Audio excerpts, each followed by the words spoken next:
Všetci poznáme jedného čuráka, ktorý na sparingu sa nevie poriadne chovať a furt robí všetkým zle. Dám ti zo pár rád, aby si to nebol práve ty.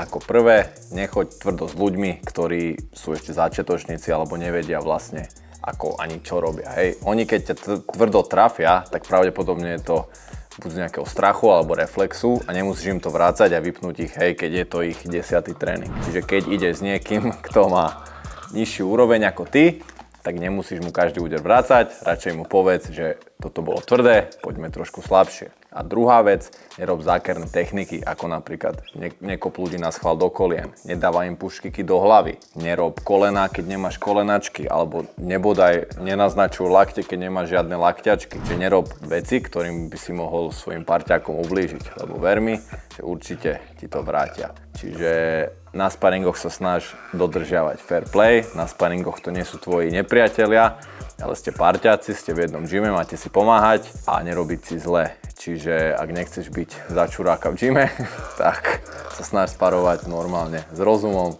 a pomáhajte si navzájom v gyme.